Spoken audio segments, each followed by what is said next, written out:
धृतराष्ट्र के दुर्योधन आदि पुत्रों ने पांडवों को बेईमानी से जुए में हरा करके वनवास दे दिया था। पांडव वन वन भटक रहे थे। उन कौरवों के मंत्री पद पर विदुर जी महाराज विराजमान थे। ये कौरवों के मंत्री हुआ करते थे विदुर जी। तो विदुर जी महाराज ने धृतराष्ट्र के समीप जाकर के कहा कि महाराज, मैं आपसे कुछ पूछना चाहता हूं। क्या आप धर्म को जानते हैं? कितना अच्छा प्रश्न है। क्या आप धर्म को जानते हैं? बोले हाँ जानते हैं। क्या आप अधर्म को जानते हैं? बोले जानते हैं। जानना दोनों को ही जरूरी है। धर्म को जान लिया और अधर्म को जानते नहीं है। गलत और सही दोनों को ही जानना जरूरी है। जितना सही को जानना जरूरी है उतना गलत को भी जानना। अगर गलत को नहीं जाना तो हम उसको भी करने लग जाएंगे। इसलिए मंत्री पद पर होने के नाते मंत्री का भी कर्तव्य, जैसे राजा का कर्तव्य और धर्म होता है ना, ऐसे ही मंत्री का भी कर्तव्य और धर्म होता है। क्या? बोले अपने राजा को अच्छी मंत्रणा, मंत्रणा का अर्थ है सलाह, अच्छी सलाह देना, अच्छा मार्ग दिखाना, अच्छी राह दिखाना। और मंत्री का अर्थ ये है अच्छी मंत्रणा जो दे उसे मंत्री कहते हैं। मंत्रणा देने वाले का नाम ही मंत्री होता है, और वो भी अच्छी। अगर अच्छी मंत्रणा को, सलाह को राजा स्वीकार नहीं करता है या नहीं मानता है तो दूसरा कर्तव्य बनता है मंत्री का कि मंत्री पद को त्याग करके और अन्यत्र चला जाए, इस्तीफा दे दे, त्याग दे उसको। ये महाभारत में है। महाराज, एक मंत्री पद पर होने के नाते आपको अच्छी मंत्रणा देना चाहता हूं। ये अधर्म है। ये मैंने प्रश्न इसीलिए पूछा है कि आप अधर्म को शायद नहीं जानते होंगे, इसलिए आपके पुत्र ऐसा कर रहे हैं पांडवों के साथ। अरे आधे राज्य के अधिकारी हैं, उन्हें आधा राज्य दिलवाइए पुत्रों से, लेकिन आप कुछ भी नहीं कह रहे हैं अपने पुत्रों को, और पांडव वन वन भटक रहे हैं। मैं पक्ष की बात नहीं करता, लेकिन धर्म की बात करता हूं।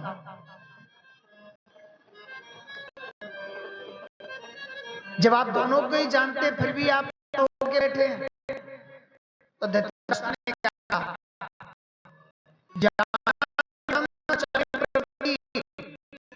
और जान अधर्म न चले निवृत्ति। मैं उस धर्म में नहीं है, जबरदस्ती रुचि नहीं है।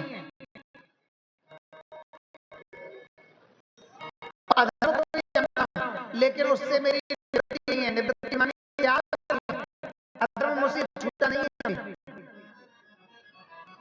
क्यों महाराज? आप महाराज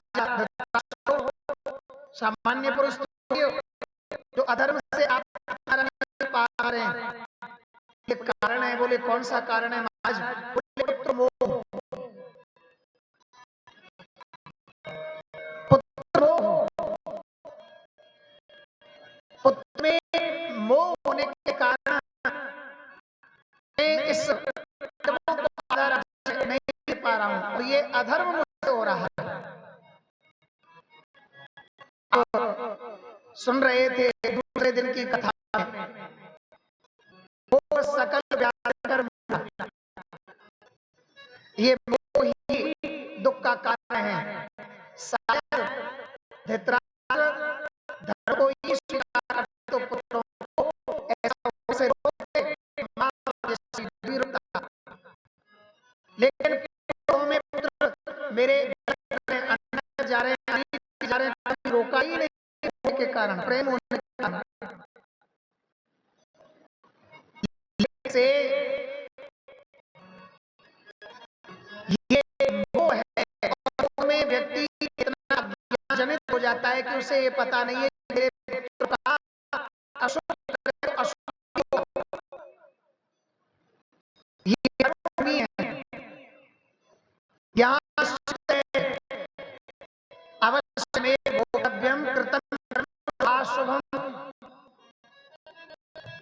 भागवत के दसवें स्कंद में आगे सुनने को मिलेगा, कर्मणा जायते जंतु कर्मणैव विलीयते सुखम दुःखम भयं क्षेमम कर्मणैवाभिपद्यते।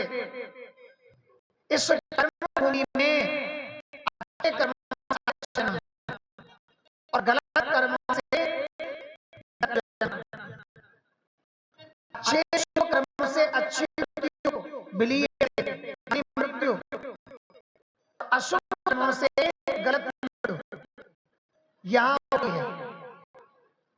और ये सत्यता है कि हम भगवान के ऊपर छोड़ देते हैं, सारा दोषारोपण कर देते हैं कि भगवान ने गलत गया तो ये अच्छा नहीं किया। भगवान कभी किसी में बुरा करते ही नहीं है। भगवान ने जो हुए हैं फिर हम दोषारोपण करते हैं, लेकिन सुखम दुख भयं क्षेमम, सुख मिलना दुख मिलना, हानि होना लाभ मिलना, ये सब हमारे कर्म की ही देन है, हमारे कर्म की फलश्रुति है। दुष्कर्मा रामचरितमानस जब वनवास समय राम जी ने जटाजूट बनाए दुग्ध लगा के और पत्तों की कांथली,